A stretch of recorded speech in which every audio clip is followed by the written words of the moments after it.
Bienvenue dans Hypnomorphose, le podcast qui t'aide à comprendre et transformer ce que ton inconscient a à te dire.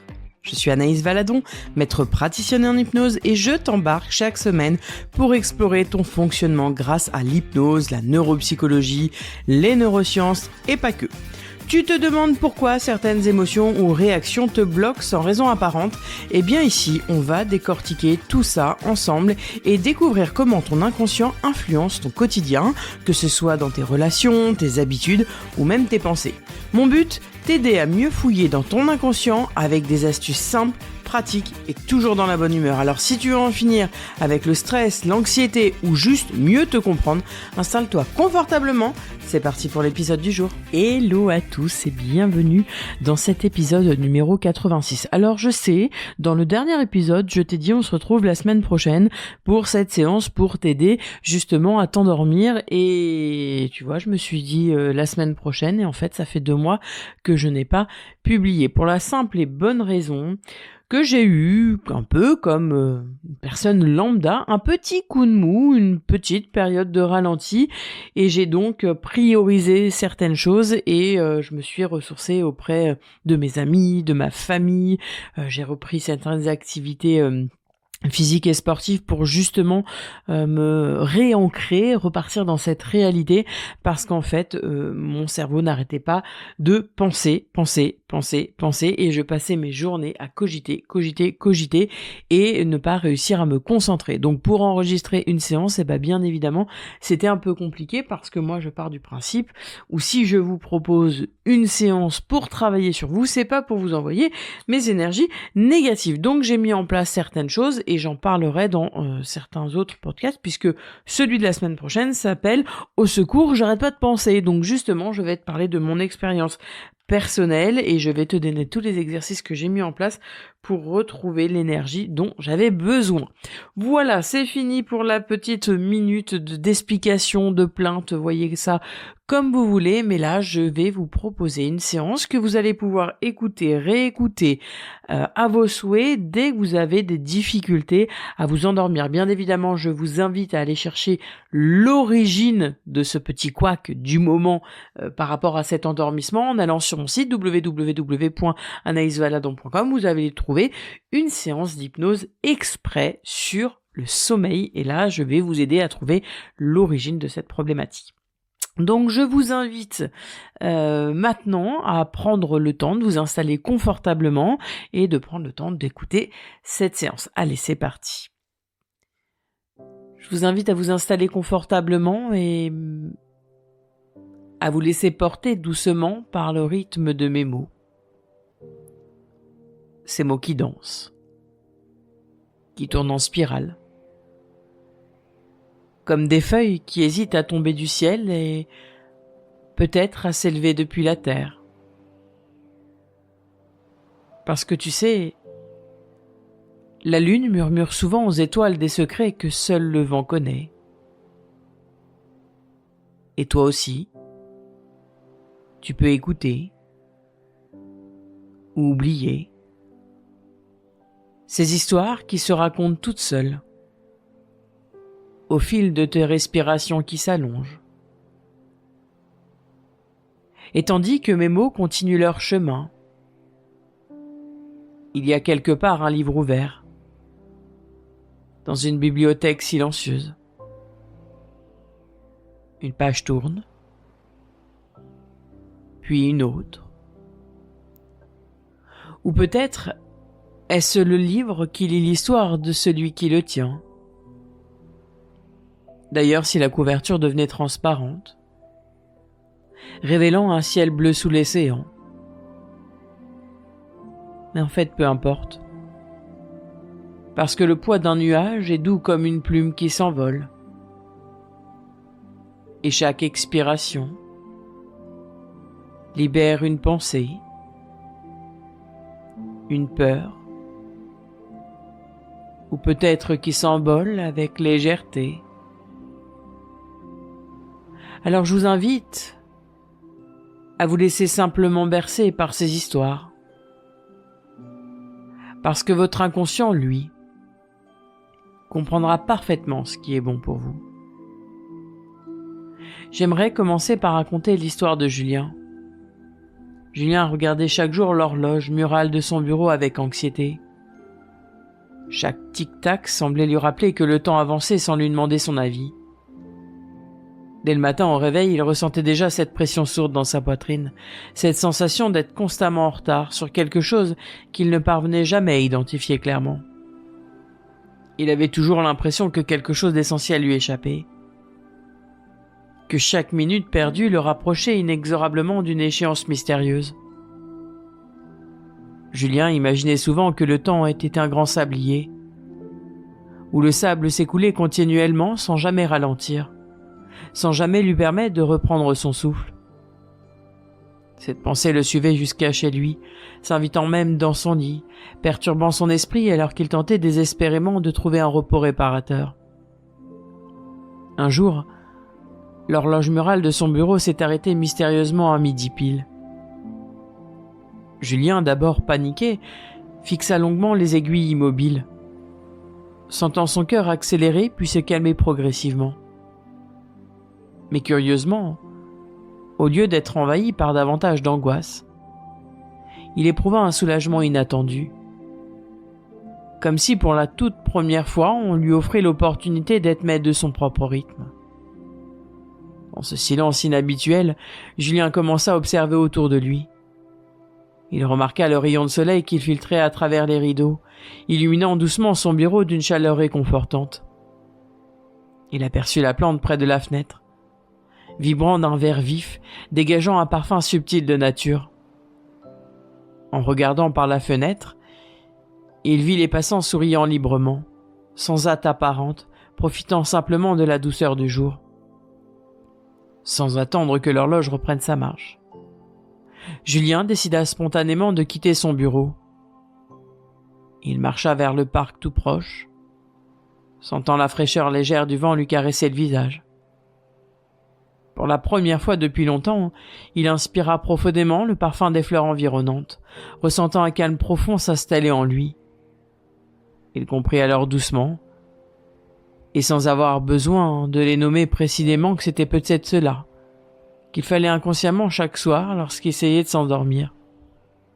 Ce sentiment, sans lutte contre le temps. Sans lutte contre le temps qui passait, était inconsciemment là, sans peur des secondes qui passent. Et dans cet instant précis, il sut instinctivement qu'il venait de trouver une clé précieuse, sans même avoir à la chercher.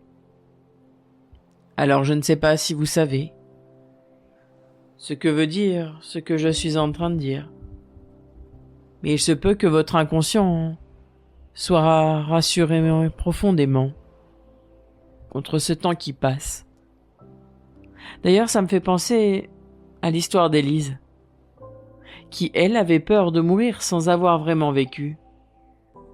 Chaque soir avant de dormir, elle se sentait agitée par cette sensation étrange qu'elle n'avait pas suffisamment profité de sa journée. Elle collectionnait précieusement des objets anciens rares, car elle gardait enfermés soigneusement dans des vitrines, craignant qu'ils ne s'abîment ou ne disparaissent avec le temps. Cette peur subtile la tenait éveillée, la faisant repasser mentalement chaque détail, chaque objet. Cette peur, un soir d'été, une tempête inattendue traversa la région. Le vent puissant fit éclater les fenêtres de sa maison, dispersant ses trésors précieux dans le jardin. Élise, affolée, arriva en courant, sortit précipitamment pour récupérer ses objets éparpillés, pieds nus dans l'herbe humide, éclairée uniquement par la lumière argentée de la lune. Tandis qu'elle ramassait délicatement chaque pièce, elle découvrit une petite figurine brisée, sur laquelle la lumière lunaire dessinait de fascinantes arabesques. En contemplant ce fragment éclairé par la lune, Élise ressentit un étrange sentiment de paix et de libération. Elle comprit alors intuitivement que la beauté et la valeur de ces objets résidaient non dans leur perfection, mais dans les émotions et les expériences qu'ils évoquaient. De cet instant, elle choisit d'utiliser, de partager et d'apprécier pleinement tout ce qu'elle possédait. savourant chaque moment comme s'il était précieux et unique. Sans le réaliser consciemment, elle venait d'y libérer quelque chose en elle qui allait profondément apaiser ses nuits. Quant à Antoine, chaque matin dès le réveil, avant même d'ouvrir les yeux, il ressentait une légère inquiétude monter en lui. Une peur de voir le temps graver de nouvelles marques sur son visage. Il inspirait anxieusement son reflet dans le miroir, examinant chaque centimètre carré de sa peau, cherchant désespérément à détecter une nouvelle ride, une petite tache ou un cheveu gris qu'il n'aurait pas vu la veille. Cette routine matinale était devenue pour lui un rituel contraignant, une source d'anxiété constante qui s'accrochait à lui toute la journée, comme un murmure discret lui rappelant sans cesse que la vie avançait inexorablement. Le soir venu dans son lit, Antoine se retrouvait souvent à repenser aux années passées, hanté par l'idée que chaque jour le rapprochait un peu plus d'un futur qu'il redoutait profondément. Un matin, pressé par l'urgence de tout contrôler, il nettoya son miroir avec une telle vigueur que celui-ci glissa dans ses mains et se brisa en 1000 morceaux sur le sol.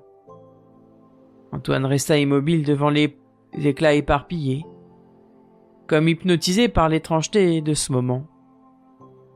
Privé de son reflet quotidien, il se sentait d'abord perdu, puis étrangement libéré d'une pression qu'il ne savait même pas imposer à lui-même. Les jours suivants, sans miroir pour scruter son visage, Antoine commença presque naturellement à observer davantage les visages des personnes qu'il croisait. Et il remarqua peu à peu quelque chose d'étonnant. Certaines personnes semblaient ignorer totalement le poids du temps, rayant d'une énergie et d'une joie naturelle qui les rendait presque intemporelles. Intrigué et fasciné, Antoine décida alors d'essayer, timidement au début, d'adopter ce même sourire léger qu'il voyait sur ces visages sereins.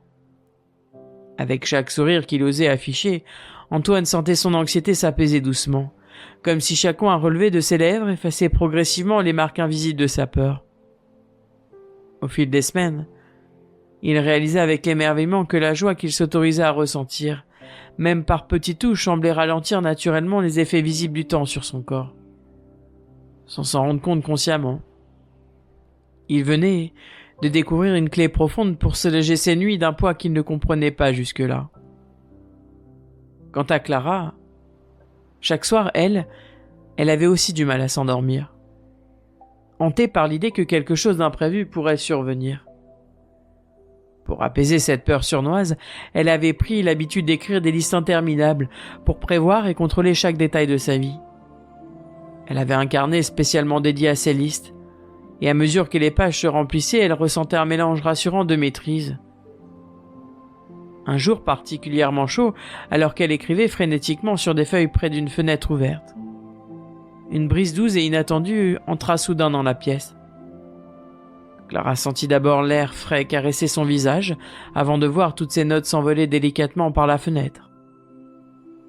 Tandis qu'elle observait, immobile, les feuilles tourbillonnaient dans l'air en s'éloignant lentement. Et un calme surprenant s'installa en elle. Curieusement, au lieu de sentir de l'angoisse ou du stress face à la perte de ses précieuses notes, elle éprouva une sérénité profonde et inattendue. Elle comprit, à ce moment précis, que la beauté de la vie résidait dans l'imprévisible, dans ces surprises délicates que l'on accueille sans les attendre, sans tenter à tout contrôler à l'avance. Dès cet instant, Clara décida, presque sans réfléchir, d'accepter davantage les moments d'incertitude, de s'ouvrir avec douceur à ce que la vie pouvait lui offrir spontanément. Quant à Hugo, lui, il refusait de lâcher prise. Il sentait ses muscles tendus, ses mains crispées, comme s'il essayait inconsciemment de retenir quelque chose qui pourrait lui échapper pendant son sommeil. Cette tension constante qui l'emportait partout avec lui était devenue familière, presque rassurante malgré l'inconfort qu'elle provoquait. Chaque week-end, il grimpait une montagne près de chez lui. Il adorait la sensation de maîtriser chaque pas, chaque prise, mais cette habitude renforçait aussi son besoin de contrôle absolu. À mesure qu'il escaladait, Hugo sentait ses mains se serrer plus fort, comme pour retenir la montagne elle-même. pour s'assurer que rien d'imprévu ne survienne. Un jour, alors qu'il était presque au sommet, ses mains, épuisées par l'effort continu, commencèrent à lui faire mal, le forçant à s'arrêter. À contre-cœur, Hugo ouvrit lentement ses poings douloureux, et il fut immédiatement surpris la sensation inattendue du soleil chaud et réconfortant, se posant doucement sur ses paumes ouvertes. Il resta là, immobile. Et depuis ce moment, chaque fois qu'il revenait sur la montagne, Hugo la gravissait avec une sérénité toute nouvelle. Alors peut-être que pour toi, la nuit est comme une montagne. Mais je sais que tout comme Hugo, tu vas pouvoir te libérer de ce manque de lâcher-prise, pour laisser l'opportunité à ton inconscient et ton conscient de discuter pour dormir comme un bébé qui fait ses nuits. Alors imagine que ton sommeil voulait juste communiquer avec toi. Il t'attend là, au bord de cette table dans ce café. Il a besoin de te dire que tu peux dormir sans avoir peur de mourir, que demain est un autre jour, et que tu pourras faire tout ce que tu as envie, même si tu as du retard sur le planning que tu t'es fixé.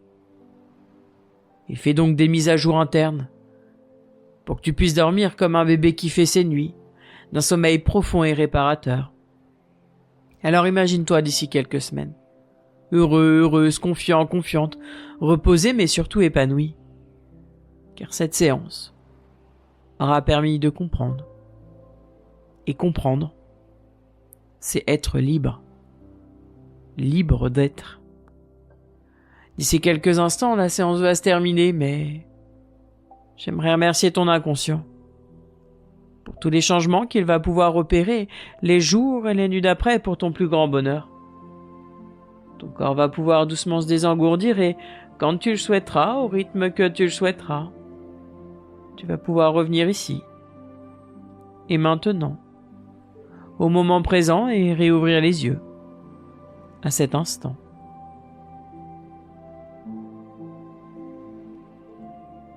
Je vous laisse revenir tranquillement, ici et maintenant. Alors si tu t'es endormi, eh bien évidemment, je te souhaite de beaux rêves. Et si tu souhaites éteindre ton téléphone, je te dis à la semaine prochaine.